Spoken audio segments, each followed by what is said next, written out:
우리가 날 거고,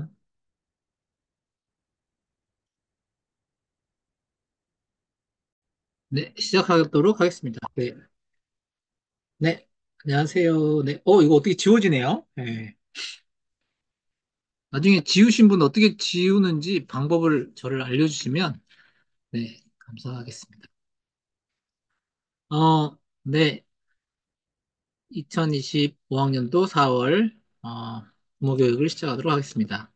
네, 상호작용, 첫 번째 부모교육을, 어, 원래 저번에 이제 얘기 드렸던 대로 계속, 해왔었고, 되게 오랫동안 해오던 부모 교육을, 올해는, 네, 이걸로 이제 대체해서, 네, 하려고 합니다. 그래서 무조건적, 긍정적 대우라는 교육으로, 네, 상호작용, 세 번째 교육을 올해는 상호작용 교육으로 이제 하려고 해요. 그래서, 부모님들께, 이게 되게 의미 있는 교육인 게, 제가 이렇게, 지난번 강의 소개에도 썼듯이, 제가 우리 선생님들에 대해서 지금 올해 되게 저는 개인적으로 만족도가 높거든요.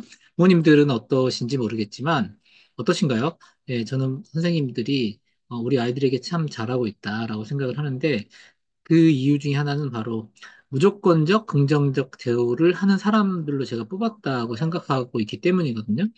그래서 제가 요런 성향을 가진 선생님들을 뽑으려고 되게 많이 노력을 했어요. 그래서 이런 성향을 가진 특질이라고 하거든요. 성격 심리학에서의 특질. 예, 선생님은 이럴 때 어떤 식으로 아이들한테 반응을 하나요? 선생님은 문제 행동을 보이는 아이들에게 어떤 식으로 다가가나요? 어떤 식으로 반응하나요? 이런 것들을 되게 많이 물어봤거든요. 예, 놀이 중심에 대해서 어떻게 생각하나요? 예, 많은 그런 질문들을 통해서 그 반응 하나, 답변 하나, 표정 하나, 이 사람이 어, 겉으로 보이는 모습과 속이 얼마나 일치하는가 이런 것들을 보고 뽑았기 때문에 부모님들이 예, 제가 생각하는 정도로 만족을 하시리라고 저는 생각을 해요. 그래서 그런 사람들을 저는 뽑았다고 생각합니다. 그렇기 때문에 이 무조건적 긍정적 대우, 예, 그게 저는 참 중요한 가치관이고 예, 이 가치관은 어디서부터 나왔는가? 네, 이제 강의를 들어가 볼게요. 네, 오늘 할 것은 무조건적 긍정적 대우, 무조건적 긍정적 수용이라는 요 개념에 대해서 어, 말씀드리고, 그다음에 이 무조건적 긍정적 수용을 하는 선생님들, 그리고 양육자의 특징에 대해서 말씀드리고, 그래서 요 무조건적 긍정적 대우의 실례를 들어봐 드리면, 어떻게 하는 게 내가 이렇게 하고 있는 부모님들도 꽤 많으실 거고요. 그렇기 때문에 우리 아이들이 지금 향기로운 유치원에 다니는 아이들이 상당히 이제 지능 수준이라든가 아니면은 사회성이라든가 아니면 도덕성이라든가 이게 상당히 높은 아이들이 많아지고 있거든요. 그리고 우리가 이렇게 부모 교육을 계속 해오는 이유 또한 이게 참여하고 계시기 때문에도 이게 높아지고 있고요. 그렇기 때문에 요런 긍정적 대우를 내가 얼만큼 하고 있는가 이런 개념을 알아가시는 거 그리고 이게 내 아이와의 상호작용에서 반영해 주시는 거 이 정도에 따라서 이 그림지능 검사에서도 보면은 이제 사영역이라든가 여러 영역이 반영이 되거든요.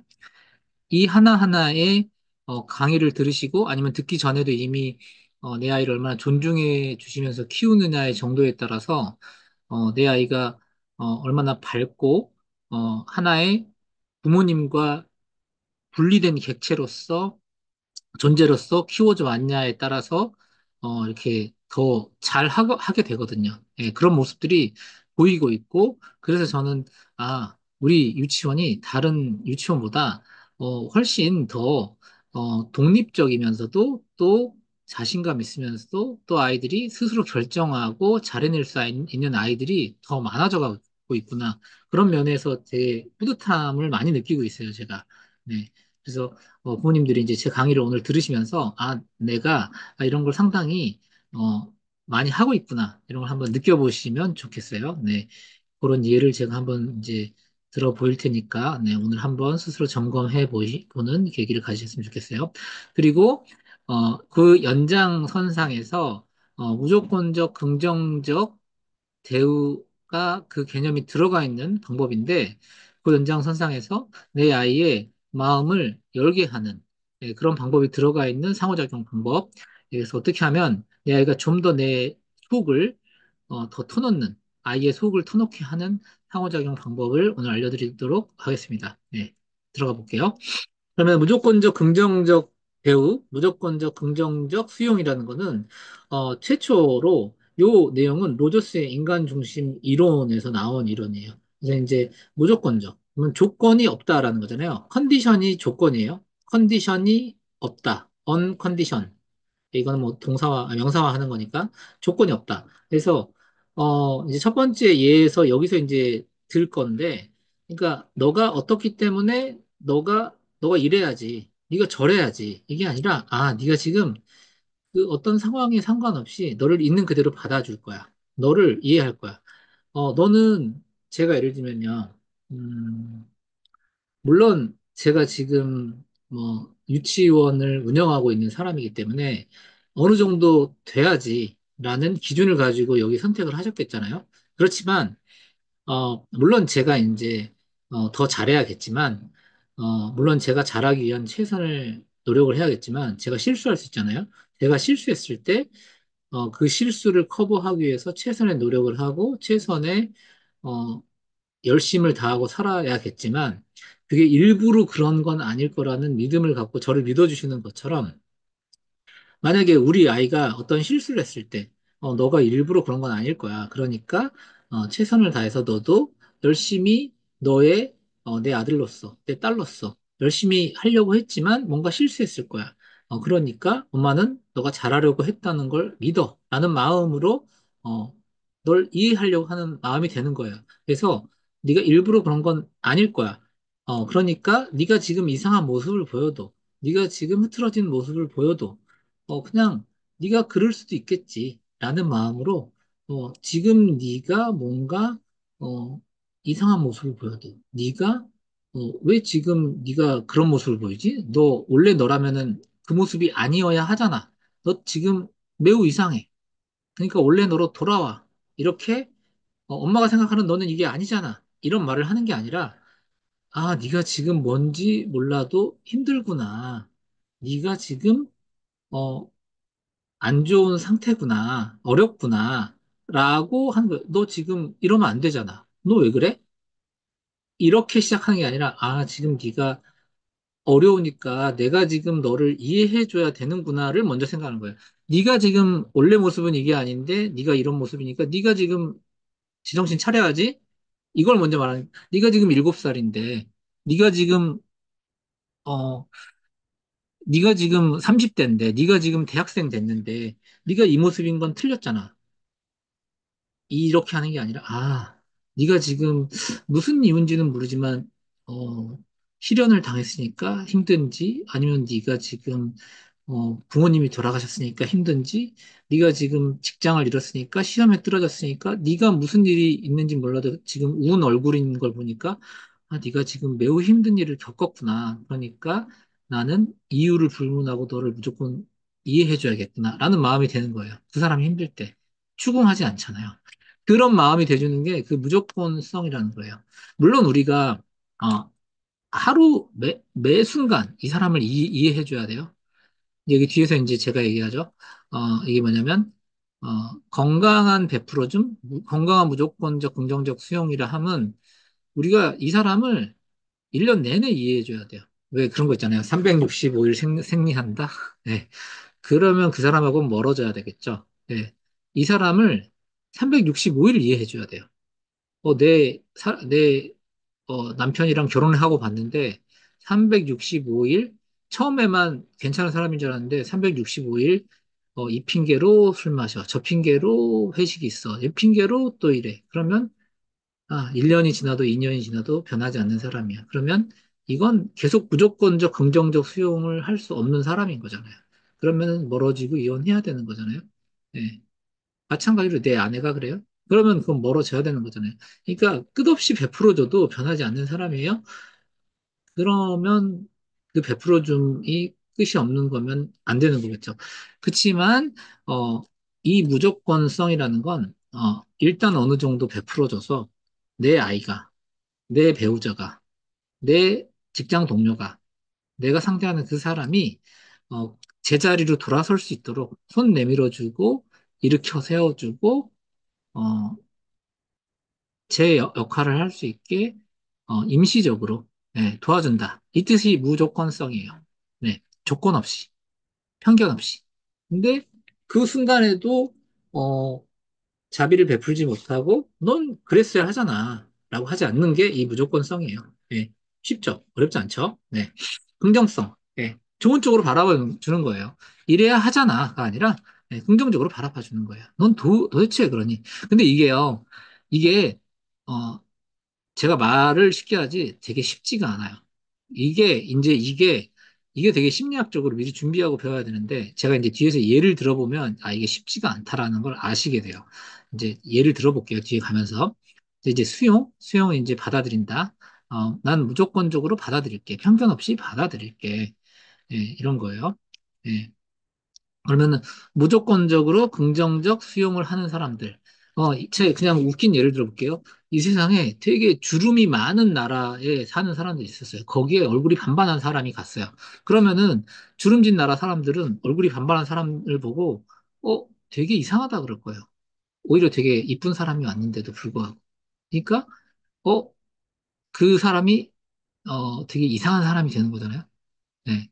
그러니까 나와 다른 사람을 이상하다가 아니라 그럴 수도 있지? 라고 되어야 되는 거예요. 여기 보면은, 제가 보면은, 이게 나이, 결혼 용무, 육아 경험과 무관하게, 제가 이제 보니까, 어, 이게 제가 이제 운영하면서 보니까 16년 차, 17년 차가 됐는데 이 일을 하면서 보니까 제가 이렇게 수많은 사람들, 뭐한 1000명까지는 안 돼도, 음, 한 2, 300명은 제가 면접을 본 것 같아요. 그 2, 300명은 넘는 것 같아요. 면접이 한 3, 400명 이상은 면접을 본 것 같아요. 500명은 안 되는 것 같고, 500명 그 근방인 것 같아요. 그렇게 면접을 봤는데, 이렇게 그 많은 사람들을 면접을 보면서, 제가 좋은 사람이라고 생각하는 이 선생님들을, 보면은, 물론 이제 학부모님들도 면접이 아니라 이제 원화 모집을 하고 설명회를 하고, 이렇게 한 명 한 명 신입원화를 상담도 하잖아요. 이걸 보면서, 잘 키우시는 어머님들도 뵙고 힘들게 육아하시는 분들도 뵙잖아요. 이러면서 보면은 이제 이 선생님들의 경우에 보면은 선생님들 중에 어, 20대, 30대, 40대, 50대를 만나봤고 선생님들 중에 괜찮은 선생님이다라고 하는 분들이 결혼을 했냐 안 했냐, 육아를 해봤냐 안 했냐 이런 유무하고 무관하게 괜찮은 선생님은 어, 이런 무조건적 긍정적 수용을 하는 사람이더라고요. 네. 어, 그럴 수도 있지. 라는 마인드를 가진 사람들이 정말 부모님들한테 따뜻한 선생님으로 받아들이고, 저 선생님은 정말 저보다 젊은데 40대 부모님들이 20대 선생님한테 정말 대단한 선생님인 것 같아요. 라는 얘기를 듣더라고요. 부모님들, 이 강의를 듣는 부모님들 중에 뭐 계실지 모르겠지만, 얼마 안 된 선생님이지만, 20대 선생님이지만 그런 얘기를 듣는 선생님들도 있었어요. 예. 그 선생님 제 머릿속에 떠오르는 지금 그 선생님들 그런 선생님들이 바로 아이들을 편견 없이 정말 어떻게 저런 행동을 하지라고 하는 아이가 이런 상황이라면 그런 행동을 할 수도 있지 그렇게 바라봐 주니까 그 행동에 다른 사람한테는 문제 행동이라고 바라봐 주지만 이런 상황에서는 그런 행동이 나올 수 있지라고 그 아이를 바라봐 주니까 그 아이도 점점 문제 행동이 없어지는 거예요. 네. 그렇게 바라보는 방법을 계속 말씀드릴게요, 오늘. 네. 그래서, 어, 이 무조건적 긍정적 수용을 하는 선생님들은요, 그러다 보니까, 어, 저는 감사하게도, 그렇게 하는, 선생님들을 지금 이제 뽑게 되고 그러다 보니까 좀 더 부모님들이 좀 더 이제 선생님들을 편안하게 생각하시는 것 같고 이제 그 선생님들을 바라보고 있자 보면 어떻게 하면 우리 아이들한테 더 해줄 수 있을까?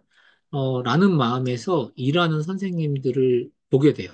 그래서 우리 아이들한테 어떻게 하면 더 어, 뭔가를 해도 더 예쁘게, 어떻게 선생님이 이렇게 예쁜 걸 우리 아이를 위해서 기쁘게 해주셨어요?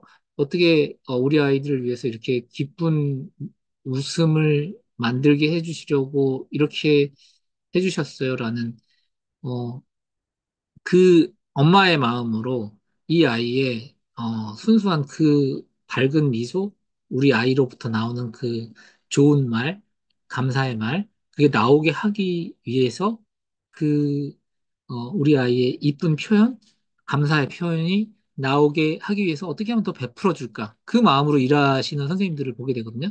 그러니까 무조건적 긍정적 수용을 하는 선생님들의 특징은 자기 반성적이 돼요. 예. 이 잘못을요, 이 남 탓이 아니라, 네 탓이 아니라 내 탓으로 바라보거든요. 그러다 보니까 자기 반성적이 돼요. 그래서, 상대 기준에 맞추게 돼요. 예, 상대 기준에 맞추기 때문에 내 반성을 하게 돼요. 그래서 제가 금요일에 쓴 글에 그렇게 돼 있었죠. 왜 너는 그런 식으로 하니? 가 아니라, 너가 이렇게 화가 나서 지금 동생을 때린 이유는 너가 아마 화가 풀리지 않아서 그런 것 같은데, 너가 지금 어떤 기분이었니? 네가 왜 그렇게 동생을 때리게 되었을까에 집중하거든요. 너 동생 때리지 말랬지. 동생을 때린 그 행위가 잘못됐다라고 혼내고 있는 게 아니라, 왜 동생을 때린 그 마음 상태가 되었는지에 집중하거든요. 예, 그래서, 동생을 왜 때린 마음 상태가 되었을까? 그때, 왜 그렇게 화나게 되었을까? 어, 선생님은 네가 동생을 때린 그 순간 그 모습을 보고 좀 놀랬거든. 그때 어떤 마음이 들었어? 어, 왜 그렇게 화가 났었어? 너가 때렸다는 자체가 네가 잘못됐고 네가 그렇게 나쁜 아이야라고 생각하는 게 아니라 그 때렸다는 그때 화난 마음이 너에게 갔다라는 사실에 충격이 들었어, 선생님이. 그래서 제 말을 한번 이해해 보세요. 너라는 아이는 나쁜 아이가 아닌데, 너가 나쁜 아이가 아닌데, 그런 화난 마음이 너에게로 갔다는 사실이 되게 미안해. 넌 나쁜 아이가 아닌데. 근데 화난 마음이 왜 너한테 갔다고 생각하냐면 너는 원래 그러니까 성선설이에요. 성선설. 너란 아이는 나쁜 아이가 절대 아닌데 뭔가 외부에서 어떤 너를 화나게 하는 그 요인이 그로 인해서 너는 화가 났고 그 화난 마음이 있었기 때문에 너는 친구를 아니면 동생을 아니면 형을 때리게 되었어. 그래서 그 화난 마음을 어, 선생님은 아니면 엄마는 원인을 알아서 그 화난 마음을 앞으로는 너에게 가지 않도록 도와주고 싶어. 어떻게 하면은 너가 앞으로는 덜 화나게 해줄 수 있을까? 이 마음으로 가야 되거든요. 근데 그 화난 이유가 대체로 뭐냐면요. 양육자가 무섭게 혼내기 때문이에요. 네, 무섭게 혼내기 때문. 네. 그래서 제가 이제 항상 말씀드리는 게 바로 무섭게 혼내지 말아주세요. 이거든요. 네. 그래서 무섭게 혼내면 아이에게 화가 쌓이고 이 화를 아이는 밖에다 풀거든요. 이 밖에다 풀기 때문에 무섭게 혼내지 말아달라고 계속 말씀드리는 거거든요. 이 화가 아이에게 쌓이면 아이는 그 화를 쌓인 화만큼 밖에서 폭발시켜 내거든요. 그렇기 때문에 너에게 그 쌓인 화가 어디에서 왔는지, 선생님이, 어, 좀 놀랐어. 그래서, 다음번에는 그런 상황이 생겼을 때, 그때 어떤 마음이 들었어? 지금? 왜 그렇게 화가 났을까? 이렇게 생각하면은 아이가 스스로, 내가 그때 어떤 마음이었지? 내가 그때 화난 마음이었을까? 무슨 마음이었을까? 아, 우리 엄마는 너 때리지 말랬지? 왜 때렸어? 다시 한 번 때리면은, 엄마가 너 맴매 안 됐지? 이렇게 내가 맞을 수도 있다라는 위협을 느끼고 내가 잘못했다라는 시인을 해야 되는데 그게 아니라, 내가 잘못했다고 생각하게 만드는 게 아니라, 어, 내가 지금 왜 이런 거지? 라고 생각해 보게 만드네? 이게 좀 다르다는 거죠. 네. 그래서 무조건적 긍정적 대우는요, 뭐냐면, 어, 너 자신이 잘못된 애라는 게 아니라, 너는 되게 괜찮은 애고, 넌 되게 문제가 없는 애인데, 어, 그 상황이 너에게 갔고, 너가 때렸다는 상황이, 그 상황이 만들어진 것은 너의 잘못으로 인한 게 아니라 뭔가 화라는 상황이 너에게 갔기 때문에 화가 나는 상황이 너에게 앞으로 만들어지지 않기 위해서 너가 스스로 너를 조절할 수 있는 상황이 되기 위해서 앞으로 화가 나는 상황이 너가 언제 만들어지는지 네가 한번 스스로 생각을 해볼 수 있도록 하자라고 알려주는 거예요. 그래서 이제 만약 퇴행을 보인다. 실제로 이제 그런 친구가 있었고요. 졸업을 이제 예전에 했었는데, 그 친구가, 어, 이제 뭔가 자기가 1등을 하지 못하면, 뭐 때를 쓰는 거예요. 그래서 막 울어 제껴요. 그래서 울어 제끼는데, 이 친구가, 언제 울음을 그치느냐. 너는 지금 이제, 이 나이 되도록 이제 곧 학교 가야 되는데, 지금, 어, 이렇게 울면 돼? 언제까지 이렇게 할 거야? 이렇게 하면은 절대 안 그쳤고요. 네, 그래서 제가 가가지고 제가 이런 식으로 하면 안 그쳤어요. 어떻게 이제 학교 갈 나이가 됐는데 그럴 수 있니? 이렇게 말하는 게 아니라 더 무섭게 얘기하는 거죠. 이게 뭐 하는 짓이에요? 언제까지 이런 식으로 할 거야? 아니면 도대체 왜 이러는 건데? 동생 방 가야겠다. 네가 아무리 열어도 소용없어. 네가 운다고 엄마가 들어줄 줄 알아? 내가 더 이상 어떻게 해야 되는데? 네가 애도 아니고 엄마가 얼마나 더 달래주고 선생님이 얼마나 더 달래주라고 뭐 이런 식으로 말하면 안 달래지는 거고요. 달래지는 방법은 이제 제가 달래는 거예요. 가서 많이 힘들구나. 어떤 것이 힘든지 대표 원장님한테 얘기해 줄 수 있어? 이렇게 이 멘트를 반복하는 거예요. 대표 원장님은 들어줄 수 있는데 네가 울면서 말하면 대표 원장님이 뭐라고 말하는지 알 수가 없어서 울음을 그치고 말하면 대표 원장님은 들어줄 수 있는데 울음을 그치고 말해볼까? 네, 제가 이렇게 말을 하면 1, 2분 길면 3분, 네, 1, 2분 이내에 그쳤던 것 같아요. 네, 어, 울음 그치고 기분이 좀 좋아지면 어, 좋아지면 얘기해 줄 수 있을까? 줄 수 있을까? 이렇게요. 네. 이런 식으로요. 네. 이렇게 하면은 금방 그쳤던 것 같아요. 네. 그러니까, 어, 네가 힘들어서 그럴 수 있다는 걸 이해할게. 이게 상대 기준에 맞추는 거예요. 이게 뭐죠? 내 기준에 맞추는 거예요. 내 기준에. 학교 갈 나이가 된 너는 그 정도로 울면 안 되는 거야. 라고 답을 정해놓고 말을 하는 게 아니라, 네가 무슨 상황인지 몰라도, 네가 동생을 봤는지, 아니면, 네가 어떤 상황인지 몰라도, 지금은 네가 뭔가 그렇게 우는 방법을 썼을 때 통한다고 생각하는지 몰라도, 네가 매우 힘든지 몰라도 그런 방법을 쓰고 있구나. 그래서, 네가 많이 힘들구나. 근데 그렇게 말을 하면 내가 들어줄 수 없으니까 울지 않고 말해줄래? 라고 말하는 거예요. 네. 그렇게 말을 계속 하면 아이는 결국 그치고 그리고 그때 이제 얘기하는 거죠.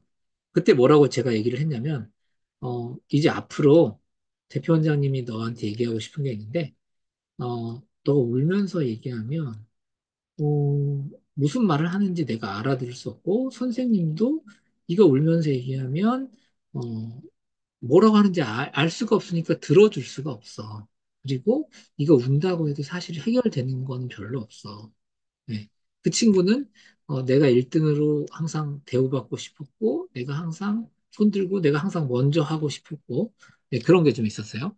네, 내가 독차지하고 싶고, 근데 내가 울면 해결되는 상황이 있었고, 네, 근데 그렇다고 해도 너 말고도 다른 친구들이 다 있기 때문에 너가 혼자 할 수는 없는 거야. 예. 그래서 뭔가 속상한 일이 있으면은, 그걸 울음을 해결하는 게 있었어요.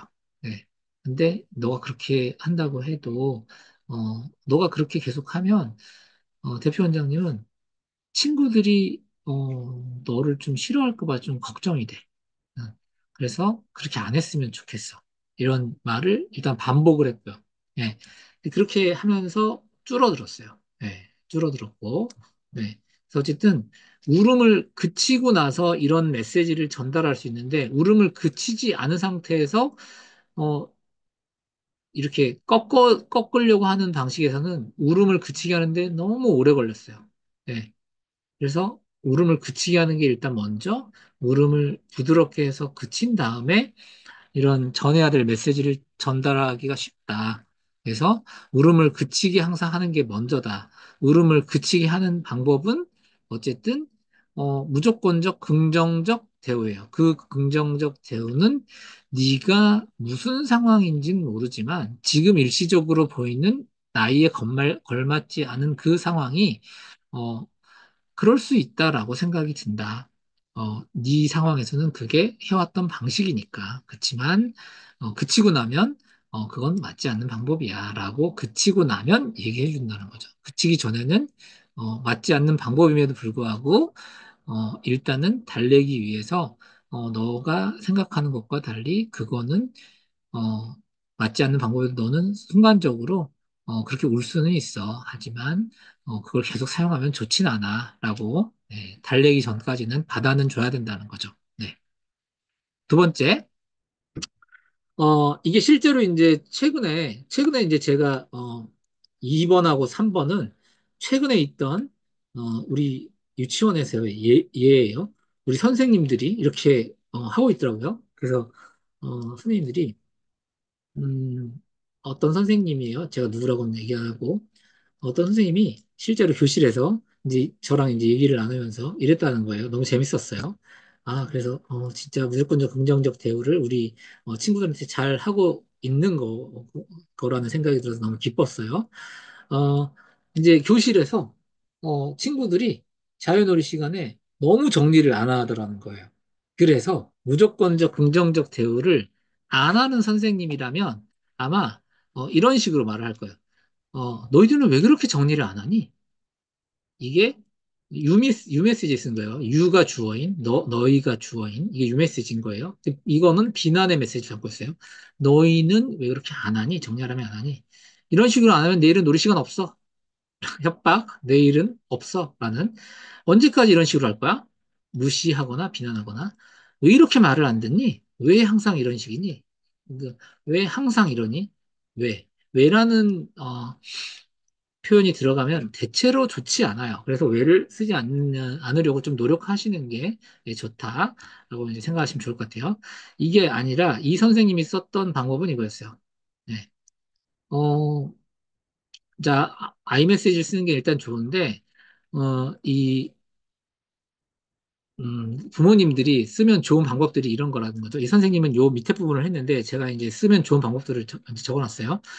부모님들이 아이들의 놀이감을 정리하게 하기 위해서 쓰면 좋은 방법들이 일단 정신 없어지기 전에 아이들이 정신없이 막 난장판을 치고 그 무질서도가 올라가기 전에 부모님들이 어, 아예 그냥 내버려 두기보다는 중간에 한 번씩 체크하시는 게 좋다는 거죠.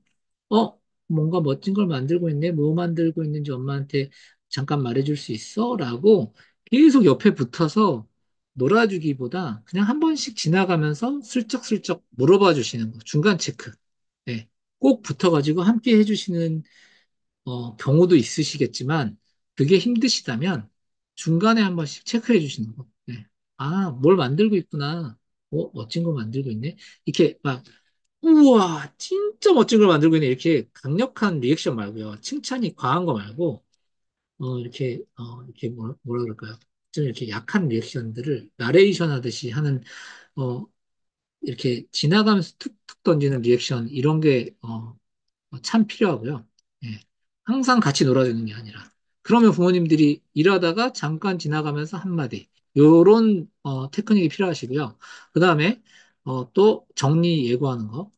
어, 협박이 아니라 부드럽게. 바늘이 12시에 약속이 있으니까 이제 엄마 아빠랑 밥 먹으러 나가야 되니까 어, 긴 바늘이 8회 갈 때까지 가면은 정리를 시작하고 손 씻고 나갈 준비를 해야 돼. 라고 이제 알려주는 거죠. 자, 이제 10분 후에는 정리를 시작해야 돼. 이 10분 후에는 정리를 시작해야 돼. 이 말을 두 번, 세 번 정도 알려줘서 뭐 키즈 카페 같은 거 갔을 때, 곳에 갔을 때 꼭 그런 방법을 쓰셔야 이제 여러 번 가보셨으면 분명히 어머님들이 아시겠죠? 그래서 미리미리 예고하시는 거를 꼭 하셔야 마지막에 닥쳐서 막 또 논다고 때를 쓰면 또 이렇게 한 시간 더 하시고 이런 일이 없으실 것 같아요. 하시면 좋을 것 같고. 그다음에 이제 그 선생님이 쓰셨던 방법이 이거예요. 선생님은 계속 정리하라고 얘기했는데 이게 아이메시지죠. 아이메시지인 이유는 내가 주어이기 때문에요. 계속 정리하라고 얘기했는데 친구들이 아직까지 아무도 정리를 시작 안 해서 좀 속상하기도 하고 놀랬어요. 친구들아, 선생님이 정리하라고 아까 또 몇 번을 얘기했는데 친구들이 정리를 아직도 너무 안 해서 아무도 시작을 안 해서 너무 놀랬어. 몇 번을 얘기했는데. 자, 친구들 한번 모여봐요. 이렇게 하고 친구들한테 자, 어떻게 하면 선생님 좀 지금 많이 속상한데 어떻게 하면 친구들이 정리를 할 수 있을까? 이렇게 했더니 이 친구들이 어, 갑자기 토론이 시작됐대요. 토론이. 갑자기 토론이 시작됐대요. 그래서 갑자기 토론이 시작돼서 잠깐만요. 누가 마이크를 켜셨는데? 네, 네, 끄셨네요. 갑자기 토론이 시작돼서 아이들이 자기들끼리 토론을 하더니 그러면은 정리를 안 하는 친구들한테 벌칙을 줘요. 라고 하더니 그럼 어떤 벌칙을 줄까? 하고 하더니 자기들끼리 이제 벌칙을 이거저거를 의논을 하더니 이렇게 모든별로 발표를 하더니 자기들끼리 벌칙을 정했어요. 그래서 그 벌칙이 어떤 벌칙을 정했대요. 그래서 이 벌칙이 뭔지 말하면 어느 반인지 다 아실 것 같은데. 그래서 떤 벌칙을 정했어요. 근데 그 벌칙도 되게 이쁜 벌칙이에요. 좋은 벌칙. 그래서 예, 그 벌칙이 뭐였냐면 책 읽기래요. 어느 반인지 아실 것 같아요. 그래서 정리를 안 하면 책을 읽어야 돼요. 그 친구는. 그래서 정리를 안 하면 책을 읽는 반이 생겼어요. 네. 그래서 이게 무조건적 긍정적 대우예요. 왜 이게 무조건적 긍정적 대우냐면 유메시지를 써서 어, 이게 왜 무조건적 긍정적 대우냐면 아이들이 잘못한 거에 대해서 니들은 왜 그 잘못한 그 행위 자체 너희들은 왜 이렇게 정리를 안 해? 라는 잘못한 행위 자체에 대해서 질책을 하고 혼내는 게 아니라 그것을 아이메시지로 대응했다는 거죠. 아이메시지로, 선생님이 되게 놀랬어. 정리를 아무도 안 했다는 사실에 대해서. 이게 스스로 생각하게 했어요. 왜 이렇게 정리를 안 할까? 어떻게 하면 정리를 하게 될까? 스스로 방법을 생각하게 했어요. 그래서 스스로 답을 만들어내게 하고 아이들이, 찾아낸 방법은 자기들 스스로에게 좋은 책 읽기가 벌칙이 됐어요. 정리를 안 하면 책을 읽어야 돼요. 얼마나 좋아요? 네. 그래서 어떻게 하면 정리를 잘 할 수 있을까? 너희들이 스스로 방법을 생각해보면 좋겠어요. 자기들끼리 또 토론을 했어요. 토론을 해서 서로 발표를 했어요.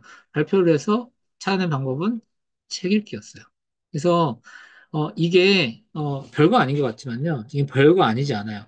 이게 아이들한테 비난과 책임추궁과 질책을 사용하지 않으려는 속 깊은 마음이 있어야지 이게 가능한 거고요. 어, 무조건적 긍정적 대우의 마인드가 뼛속 깊이 있어야지만 이런 방식을 쓸 수 있어요. 그냥 절대 쓸 수가 없어요. 이거는 되게 고도의 테크닉이고 이걸 쓸 수 있다는 거는 이런 사람이어야지만 돼요. 그래서 이걸 쓸 수 있다는 건 일단 대물림을 받아야 돼요. 그 부모님께서 이 선생님의 부모님께서 이런 식으로 키워 주신 거예요. 아니면 아니면 후천적으로 개발이 됐거나. 예. 저는 돌아봤을 때, 저는 저희 어머님이 무조건적 긍정적 대우를 해주셨으나, 저희 아버지는 이제 저를 잘 되라고 매우 혼을 많이 내셨어요. 그래서 저희 어머니 아버지가 되게 양극단에 계신 분이었는데, 감사하게도 저희 어머니는 과하게 칭찬하셨고 저희 아버지는 많이 혼내셨는데 저는 그 양쪽에 서로 다른 두 분 때문에 매우 혼란스럽고 왜 이렇게 나는 두 분이 너무 다르지? 이 혼란 속에서 오히려 이제 심리학을 전공하게 됐고 그러면서 이 일을 하면서 수많은 부모님을 상담하면서 어떻게 잘 키우시는 부모님 그리고 힘들어하시는 부모님 속에서 많은 모델링을 보면서 아, 잘 키우는 부모님은 이렇게 하고 힘들어하는 부모님은 이렇게 안 하면 되는구나.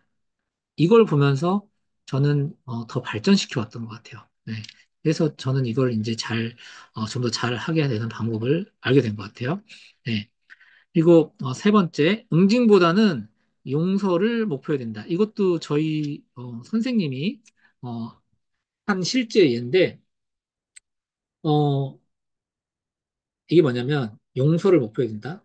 어떤 선생님이 이제 어떤 반에 어떤 아이가 화장실에 가서 다른 친구한테 이제 물을 뿌렸어요. 물을 뿌렸어요. 근데 물을 뿌렸는데 어 이제 그래서 물 뿌림을 당한 친구가 선생님한테 와서 저 친구가 이랬어요라고 이제 일렀죠. 그래서 이제 물 뿌린 친구를 선생님이 불러서 어 이제 얘기했죠.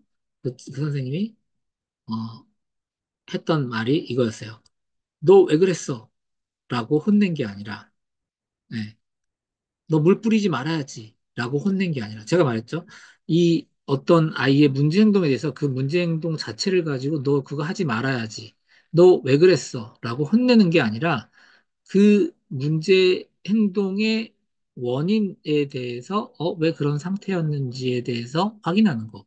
그게 무조건적 긍정적 수용, 대우의 시작이에요. 그래서 그 선생님이, 어, 누구누구가 뭘 뿌린 게 알고 그런 거였어요? 아니면 모르고 그런 거였어요? 라고 물어봤어요. 그래서 이게 이유는, 그 친구가, 이성의 끈을 놓고 행동하는 거기 때문에. 왜? 그게 무슨 이유였든 상대 친구가 미워서 그랬든, 화가 나서 그랬든, 어떤 이유였던 상대에 대한 안 좋은 감정을 폭발시킨 거잖아요. 그러면 그 안 좋은 감정 상태가 무엇이었는지 선생님이 파악하려고 한 거잖아요. 그러니까 결론은 안 좋은 행동이었잖아요. 그럼 그 안 좋은 행동, 너 잘못했잖아. 너 잘못한 거야. 너 사과해. 이게 아니라, 너 물 뿌리지 말아야지. 넌 잘못한 거야. 그 친구한테 미안하다고 사과해. 이게 아니라는 거죠. 이게 아니라, 이게 아니라, 너 물 왜 뿌렸어? 물 뿌린 건 잘못한 거야. 그러니까 친구한테 사과해야지. 부모님들이 만약 이런 상황이 있으면 이렇게 훈육하시는 게 아니라는 거죠. 그게 아니라, 물 왜 뿌린 거야? 그때는 너가 어떤 마음이었어? 그때 왜 그런 거 같았어? 그때 너는 기분이 화가 났었어? 아니면 그때 왜 저 친구가 너한테 어떤 말을 해가지고 네가 어떤 기분 상태였어? 이게 먼저라는 거예요. 음, 제가 어떤 말을 하고 있는지 이해가 되시죠?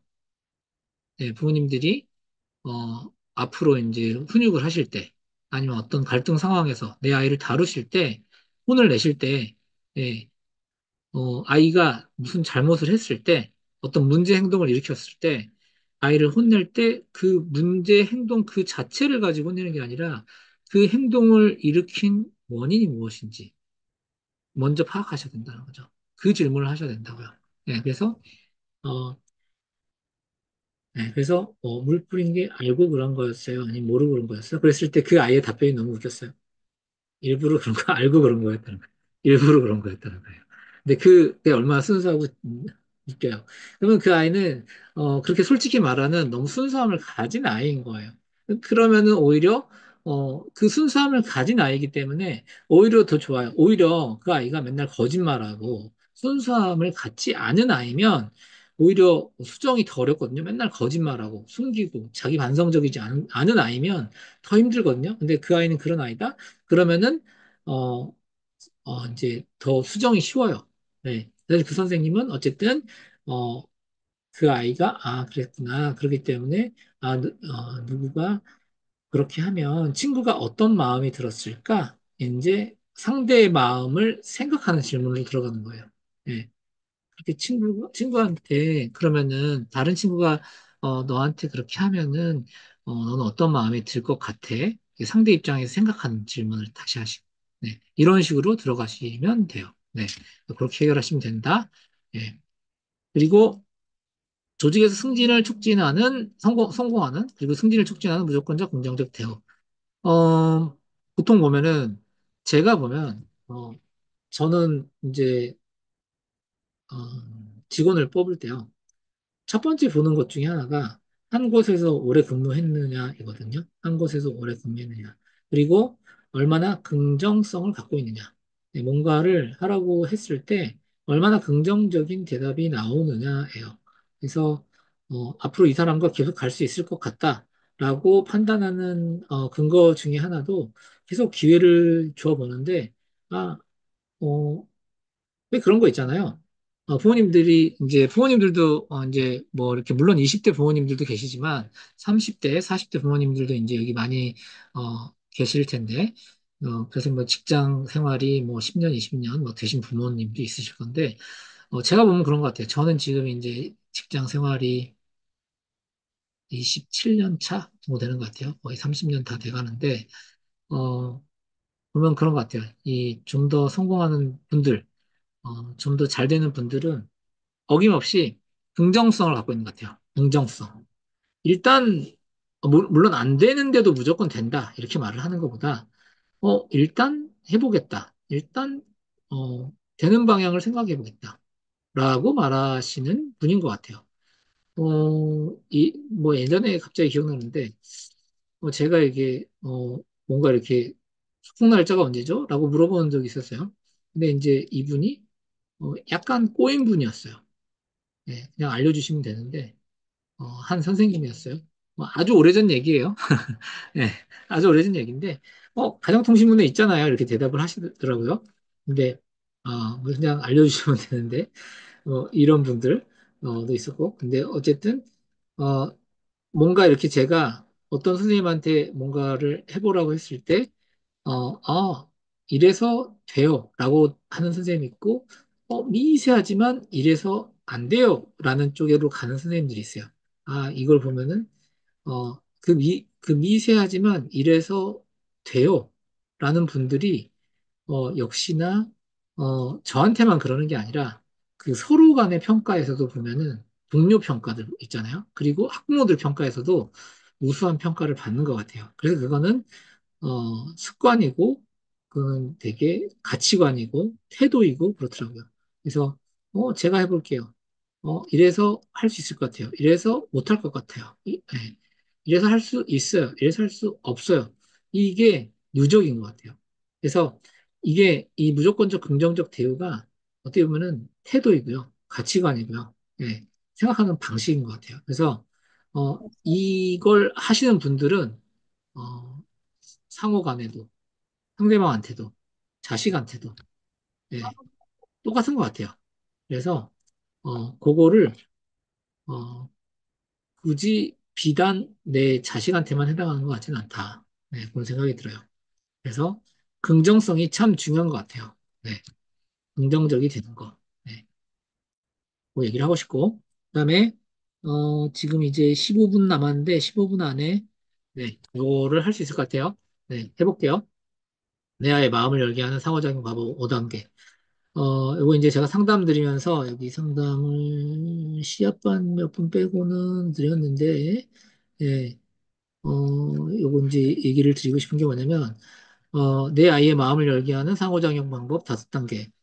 요거에서, 어, 가장 중요한 거, 요 단어를 꼽으라고 하면 알아차리기 하기. 이게 첫 번째 단어. 그다음에 공감도 중요한 단어고, 반영적 경청에서 반영이 중요한 단어고, 그다음에 침묵하기도 중요한 단어고, 그다음에 스스로 해결하기, 네, 스스로가 중요한 단어. 네, 이거 들어가 볼게요. 우리가 감정이라는 게 지금 감정 프로젝트 7세가 하고 이거 관련해서 참여 수업이 있을 거예요. 그래서 제가 이제 주임쌤한테 요거 이제 소스를 좀 줬는데 요거 이제 제가 나중에 강의도 해줄 건데, 교사 강의를 해줄 건데, 어, 이게 뭐냐. 우리가 감정에 디테일한 감정들이 있어요. 이렇게 많은 감정들이. 이거보다 더 많죠. 감정들이 있는데, 세상에 좋은 감정과 나쁜 감정이 있어요. 근데 내 감정이, 디테일한 감정이 세분화되지 않았을 때, 뒤죽박죽일 때, 그 감정이 무엇인지를 스스로 잘 파악하는 게 되게 중요하거든요. 그 감정이, 잘 파악되지 않았을 때, 아, 내가 지금 힘들구나. 근데 그 힘든 감정이, 무엇 때문인지를, 안 좋은 감정이라고 할 때요. 그 안 좋은 감정이 되게 다양하거든요. 예를 들면은, 기분이 나빠라고 했을 때 그 기분 나쁨이 우리 5살짜리들한테 물어봤을 때는 그 기분 나쁨이 어떤 친구는 무섭다라고 표현을 하는데 그 무섭다 안에 들어있는 게 되게 다양한 감정 하나를 무섭다, 기분 안 좋다, 뭐 이렇게만 표현하는 경우가 많거든요. 그, 그 무섭다 안에는 뭐, 어, 친구가 더 이상 딴 데로 이사 가고 못 보기 때문에도 있을 수 있고, 그건 뭐 그립다일 수도 있고, 아니면은 뭔가 어떤 사람이 진짜 무섭다일 수도 있고, 아니면은, 뭔가 초조하다. 어떤 내가 더 잘할까봐, 잘하지 못할까봐 불안하다. 일 수도 있고, 어떤 사람한테 진짜 혼날까봐, 어, 두렵다일 수도 있고요. 두렵다, 걱정하다, 짜증나는 것도 있을 수도 있고, 예. 그러니까 정말 여러 가지거든요. 근데 내가 내 마음은 이게 아닌데, 다른 마음으로 잘못 오해받을까 봐, 약간 억울하다? 억울하다의 감정도 있을 수 있고요. 예. 그다음에 좀 아쉽다의 감정도 있을 수 있고요. 예. 지금 제가 말했는데 되게 여러 단어가 나오잖아요. 형용사가. 아쉽다, 짜증나다, 예. 걱정하다, 뭐 뭔가 그립다, 예, 억울하다, 그 다음에 뭐 분노, 뭐 여러 단어가 나오잖아요. 그러니까 그 미세한 그 감정의 그 묘사를 스스로가 잘 하면서 묘사해낼 수 있을 때, 그리고 그게 각각이 어떤 사건인가에 어떤 사건 때문인가를 잘 알아낼 수 있을 때, 그리고 그 각각에 대해서, 사건을 잘 해결해낼 수 있을 때, 사람은 행복해지게 되거든요. 근데 이게 막 다 뒤죽박죽 되어 있을 때, 그래서 일기를 쓰면 좋은 게, 내 감정 상태가 지금 무엇인가? 그리고 그 감정 상태가 언제부터인가? 어떤 일 때문인가? 누구와 무슨 일 때문인가? 그리고 그게 해결 가능한가? 해결할 수 있다면 각각이 얼마나 시간이 걸리고 각각에 대해서 포기할 것인가, 참고 기다릴 것인가, 해결 불가능한 길이라면은 예, 아예 그냥 포기할 것인가, 예, 뭐 이런 식으로 그거를 세분화시키는 거. 네, 세분화시켜서 각각에 대해서 어떻게 처리할 것인가가 해결이 되면은 사람이 불안이란 감정이 내가 왜 생기냐면 왜 불안도가 높다 낮다 이러잖아요. 불안이란 감정이 저는 되게 좋다라고 생각하거든요. 불안이란 감정이 왜 좋냐면 불안도가 높은 분들이 되게 머리가 좋은 분들이거든요. 불안이라는 감정이 왜 좋은 분이라면 어, 아메바를 제가 항상 예르는데 아메바는 동력이 없어요. 그래서 파도에 따라서 휩쓸려 다니거든요. 해파리나 아메바 이런 것들은 자기 스스로 물론 해파리가 촉수가 있어서 움직이는 것도 있지만 아메바는 그냥 파도에 따라서 휩쓸려 다녀요. 그렇지만 우리는 바다에 가면은 우리가 물론 파도에 휩쓸릴 수도 있지만 수영할 수 있잖아요. 우리는 수영할 수 있잖아요. 그래서 우리는 우리 의지대로 움직일 수 있어요. 근데 우리가 불안한 이유는 우리가 우리 의지대로 컨트롤하지 못할 때 불안하거든요.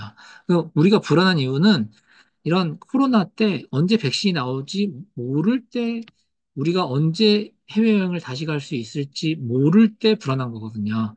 우리가 컨트롤할 수 없을 때 불안한 거예요. 그래서 불안은 뭐의 산물이냐면 불안은 생각의 산물이에요. 그래서 걱정을 통해서 해결할 수 없을 때 불안한 거거든요. 내가 노후를 얼마 내가 90세까지 살지, 100세까지 살지, 80세까지 살지 잘 모르겠는데 내 건강이 언제까지 버틸지 모르겠는데 내가 돈이 얼마나 필요할지, 돈을 얼마나 저축할지 모르겠을 때 불안한 거거든요. 그래서 이 불안하다는 거는 되게 좋은 거고 그 불안을 해소했을 때 안 불안하고 걱정이 해결되고 기분이 좋은 거예요. 그래서 이 감정을 잘하는 게 매우 중요하고 그 감정을 세분화하고 그 감정 세분화된 거에 대해서 컨트롤하는 게 매우 중요해요.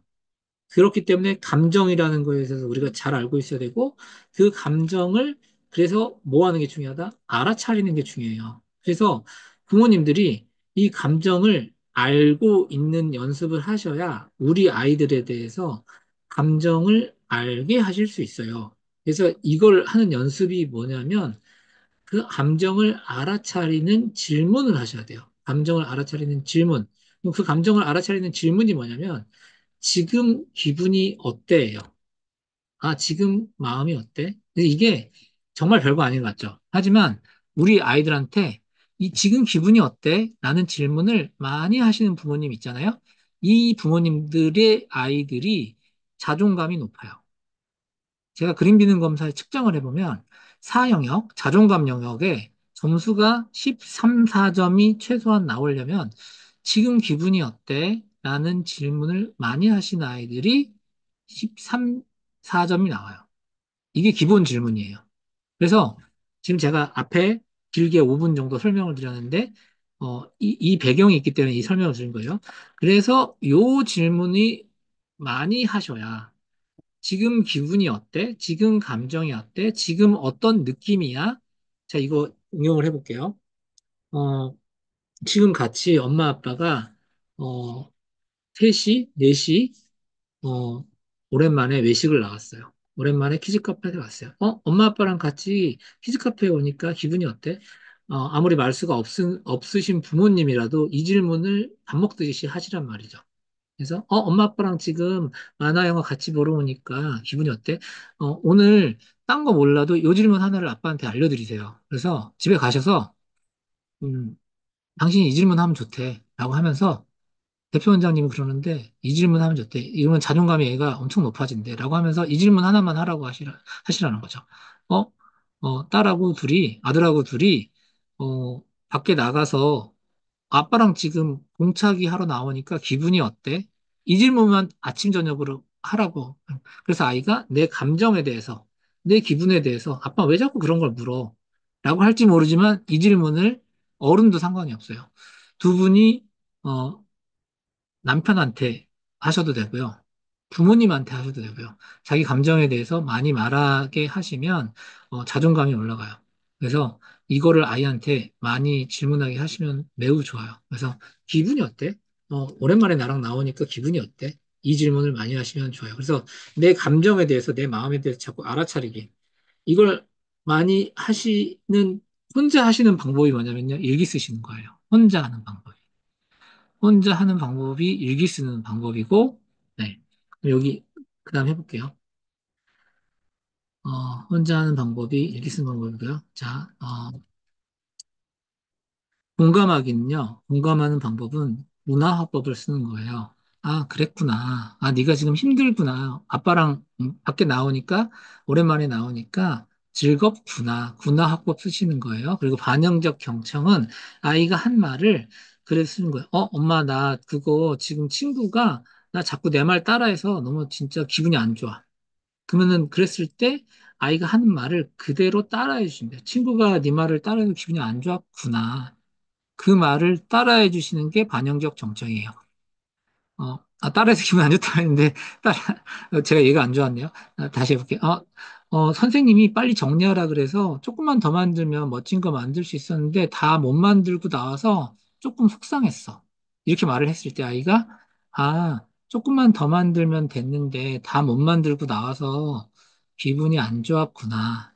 이렇게 말하는 게 반영적 경청이에요. 아이의 있는 말을 거의 요약하거나 그대로 따라해 주시면 돼요. 이게 반영적 경청이에요. 침묵하기는 아이가 아무 말 안 하고 있을 때 이거 뒤에 이제 제가 한번 쭉 다시 예로 보여드릴 거예요. 근데 이제 이때 아이가 계속 자기 속마음을 얘기 안 할 때 그냥 가만히 기다리시는 거예요. 이게 침묵하기예요. 네, 계속 왜? 그래서 계속 네가 더 선생님한테 조금만 기다려달라고 말하지 그랬어. 라고 말하지 않고 그냥 아이가 더 속마음을 말 안 할 때 그냥 기다리시는 거예요. 이게 침묵하기 기법이에요. 그리고 계속 30초 이렇게 말해도 애가 가만히 있거나 할 때, 그때, 그러면 그때는 어떻게 하면 좋을까라고 스스로 해결하도록 되묻는 거예요. 이게, 어, 아까 여기에서 말했던, 어떻게 하면 정리를 잘할 수 있을까라고 스스로 아이들이 방법을 찾도록 질문한 방법이에요. 스스로. 이렇게 해야지. 이들은 정리를 하면 해야지라고 답정너의 방법을 주는 게 아니라 엄마가 몇 번을 얘기했어. 정리 잘해야지. 이렇게. 그래야 엄마가 이러지. 이렇게 답을 주는 게 아니라. 자, 그리고 또 하나의 방법이 되는 게 지금은 어떤 생각이 들어? 지금은 어떤 마음이야? 제일 처음에 했던 이 감정 알아차리게 하는 거. 지금은 어떤 생각이 들어? 지금은 어떤 기분이야? 네, 지금은 기분이 어때? 이 첫 질문. 첫 질문 다시 하기. 네, 예, 이거는, 번호를 달리하는 게 낫겠네요. 6번. 이게, 뭐냐, 이거는, 예, 첫 질문 다시 하기.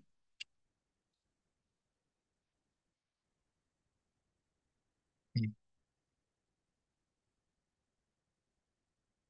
이렇게 있겠고요. 네. 요렇게, 네, 요렇게 생각하시면 될 것 같아요. 뒤에서, 자, 예를 들어볼게요. 어, 조심스럽게 다가가기. 너, 이제, 하원할 때, 표정이 안 좋은 내 아이를 보고, 가장 좋은 첫 질문은, 너 왜 그래? 무슨 일 있었어? 라고 쑥 들어가지 마시고요. 네, 쑥 들어가지 마시고, 기분이 어떠니? 무슨 마음이야? 마음 상태가 어때? 지금 기분이 어때? 예, 이렇게 물어보시는 게 좋다는 거죠. 예, 스스로 알아차리게 하기. 예, 이렇게. 나 기분이 정말 안 좋아. 예, 여기 무조건적 긍정적 대우는 왜? 누가 너 또 힘들게 했어? 이게, 도와주려고 들어가는 게 아니라, 아, 우리 향기가 기분이 정말 안 좋구나. 이게 구나화법. 이게 공감이라고 그랬죠. 공감. 많이 속상하겠네. 여기가 기분이 정말 안 좋아 하면은 기분이 정말 안 좋구나. 이게 뭐라고 그랬죠? 반영적 경청이라고 했어요. 네. 똑같이 따라하는 게 방향적 경청이라고 말씀드렸죠. 응, 내가 더 잘 만들 수 있었는데 다 만들지 못하고 버스를 타야 해서 너무 아쉬웠어. 그러면은 뭘 만들고 있었는데 도와주려고 쑥 들어가는 게 아니라 이렇게 도와주려고 쑥 들어가는 게 아니라 예, 아, 그랬구나. 이게 반영적 경청, 이게 공감이에요. 분화법이. 예. 더 잘 만들고 싶었는데 아쉬웠겠다. 더 잘 만들고 싶었는데 아쉬웠어. 이게, 반영적 경청이에요. 반복하는 거. 예. 내 조금만 더 만들면 저번보다 더 크고 멋진 우주선을 만들 수 있는데 좀 아쉬웠어요. 에이, 또 만들면 되지. 뭐가 아쉬워? 내일 또 하면 되잖아. 그러니까 자꾸 의견을 제시하시는 게 아니라 어떤 선생님이었어? 선생님한테 말하지 그랬어? 이게, 의견을 제시하는 게 아니라 그랬구나. 공감, 예, 군화화법, 그다음에 더 크고 멋진 우주선을 못 만들어서 아쉬웠겠다. 더 크고 멋진 우주선을 만들어서 못 만들어서 아쉬웠겠다. 그러니까 아이가 한 말만 따라가 주시면 아이가 좀 더 계속 들어가요. 예, 좀 더 계속 들어가고, 예, 근데 여기서 이제 아이가 멈추면 침묵. 여기서 이제 침묵. 예, 침묵 또는 이제 그 이후 질문은 어 그러면 이제 그 다음은 스스로 해결하기. 해결 또는 지금 기분이 어때? 이렇게 하시면 됩니다. 네. 오늘 말씀드릴 거는 다 말씀드렸어요. 네. 제가, 네. 도움이 되셨나요? 질문이 올라왔나요? 네. 질문인가요? 아, 네. 질문 남겨주시면 답변할게요. 질문이 올라왔네요. 기분이 어때? 라는 질문을 했을 때 몰라 라는 대답을 자주 하는데 어떻게 해야 할까요? 다른 질문들에 대한 대답도 몰라 이렇게 대답을 자주 해요. 기분이 어때? 라는 질문했을 때 몰라 라는 대답을 자주 하는 거는요. 평소에 질문을 많이 안 하셨을 경우에 그렇고요.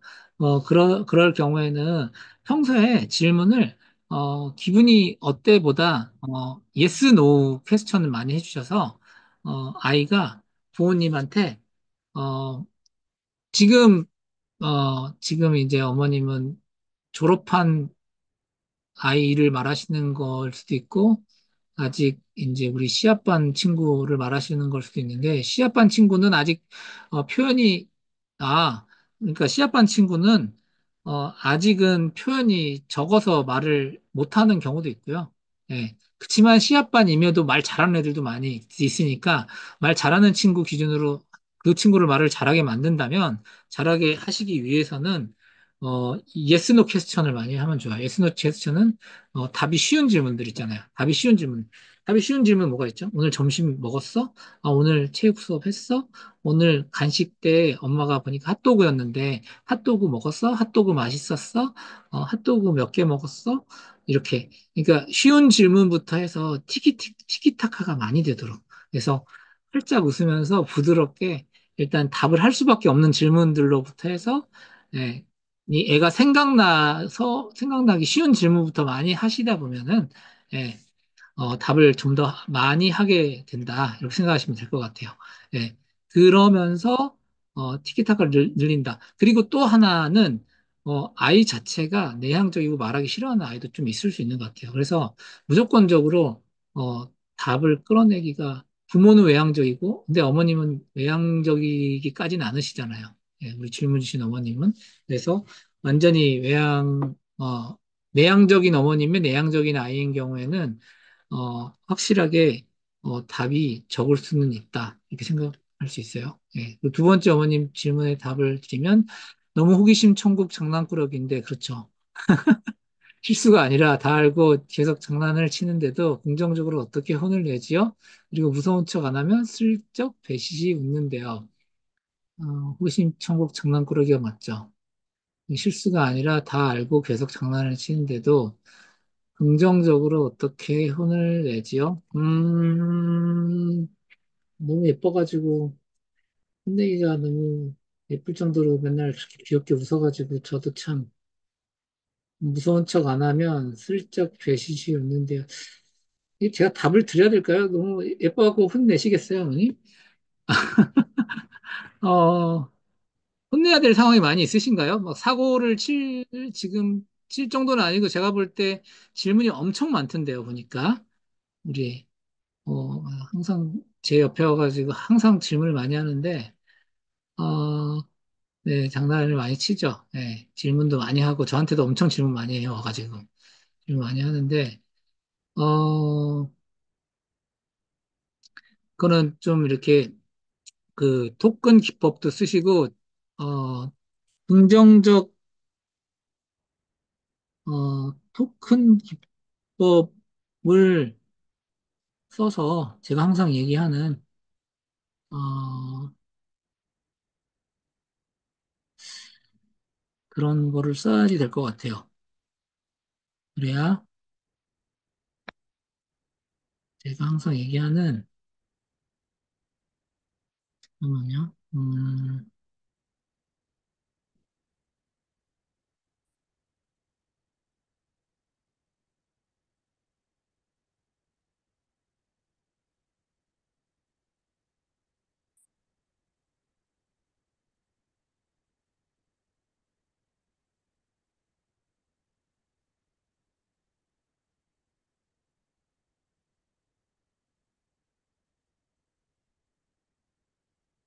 만 3세부터는 이런 토큰 기법을 충분히 사용할 수 있거든요. 그렇기 때문에, 어, 제가 얘기를 항상 드리듯이, 이렇게, 여기 바람직한 행동을 넣고, 어, 토큰 기법, 이게 토큰이거든요. 잘했을 때 하나씩, 어, 칭찬 스티커 붙이듯이 주면서, 이게 보상으로 스티커 한 장에 100원으로 환산하여 준다. 이런 식으로.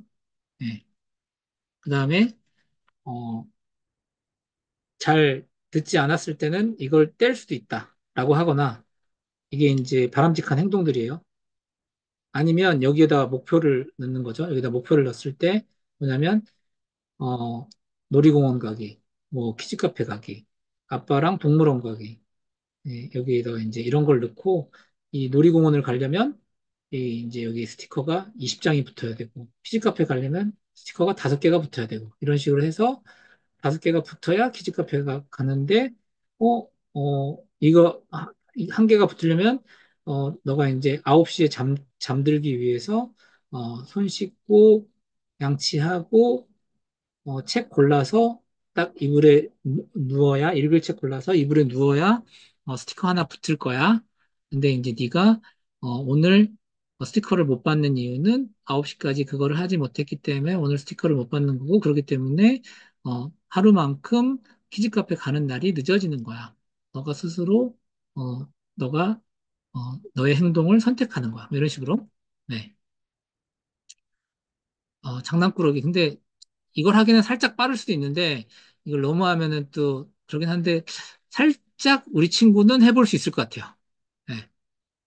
머리가 좀 좋아서 네. 호기심 천국 장난꾸러기이긴 한데 좀 키는 작지만 머리가 좀 좋아서 제가 보니까 할 수 있을 것 같아요.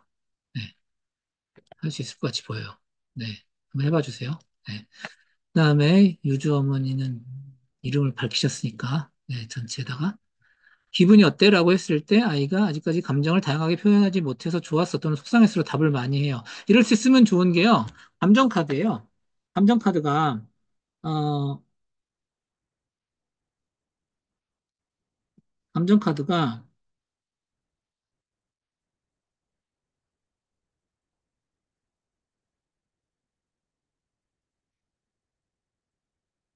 감정카드가 뭐 그냥 인터넷에 쳐보세요. 인천카드, 예, 감정카드 많잖아요. 인터넷에 감정카드 치면 파는 게 많고, 우리 우아행에서도 감정카드 드리잖아요. 아마 받으신 게 있을 것 같은데, 그 감정카드를 보면서 이거 중에 골라봐 해서 이미지화 시켜서 감정카드 중에 이거 중에 어, 이제 표현해봐, 이렇게 하는 거 되게 좋을 것 같아요.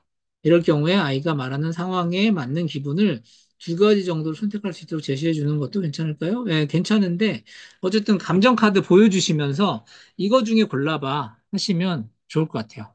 그래서, 어, 아까 제가 여기서 강의 안에서 얘기 드렸듯이, 이거는 부모님도 하시면 좋거든요.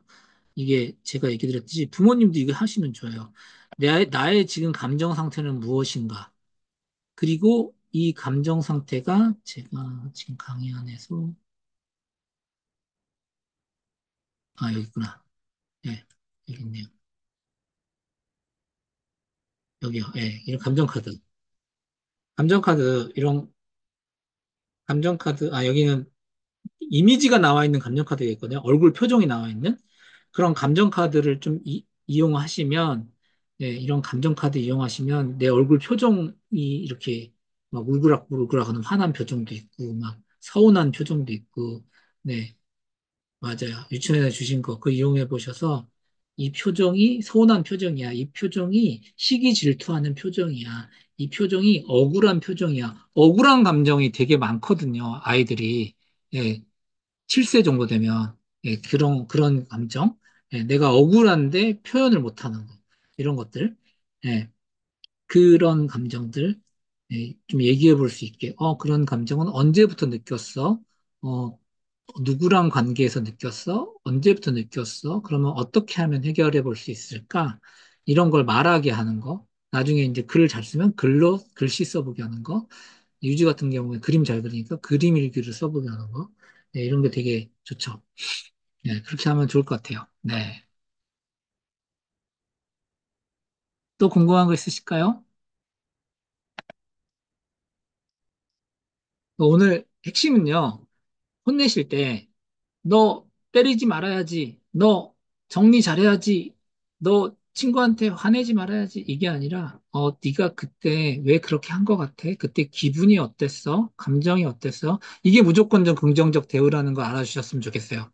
무조건적 긍정적 대우는 네가 그렇게 화를 내는 나쁜 아이야. 이게 아니라 네가 왜 그렇게 한 것 같아? 너는 원래 그렇게 화를 다스리지 못한 아이가 아니라 너가 스스로의 감정을 알아차리게 하는 아이로 만드는 거예요. 네, 그게 무조건적 긍정적 대우의 핵심이에요. 이거의 개념을 아시면 부모님도 이제 그렇게 키우실 수 있는 아이가 되시는 거예요. 부모님이 되시는 거예요. 이 알아차리게 하는 거. 예. 알아차리게 하는 게, 그래서, 너 하지 말랬지, 때리지 말랬지, 동생하고 잘 지내랬지, 이게 아니라, 예, 예, 그렇게 부모님부터 화를 안 내셔야 아이가 스스로, 내가 이래서 화가 났던 거구나. 이때 화내는 건 안 좋은 거구나. 라고 자기 자신을 다스릴 화라는 감정이 이럴 때 나한테 오는 거구나. 그러니까 나는 화를 내는 게 나한테 좋지 않은 거니까 화내지 말아봐야지. 이렇게 된다는 거죠. 네. 그래서, 어, 저 사람은 이럴 때 화를 내는구나. 이게 좋지 않은 거구나. 이게 메타마인드거든요. 감정에 대한 감정, 생각에 대한 생각을 할 수 있게 하는 아이로 키워주셔야 된다는 거죠. 그러면 진짜 폭발적으로 성장할 수 있어요, 아이들이. 네. 이걸 말씀드리고 싶었습니다. 네. 오늘 강의가 도움이 되셨나요? 네. 기존과 다른 네, 상호작용 강의였습니다. 네. 네. 현장에 오셨으면 제가 더 신나서 강의했을 텐데 좀 아쉽네요. 네. 여기서 마치겠습니다. 네, 강의안이랑 네, 네, 감사합니다. 금요일에 끝나고 금요일에 목요일인가? 목요일에 어린이집 강의 끝나고 올려드리도록 하겠습니다. 감사합니다. 마치겠습니다. 네, 네, 안녕히 가세요. 네, 마치겠습니다. 네.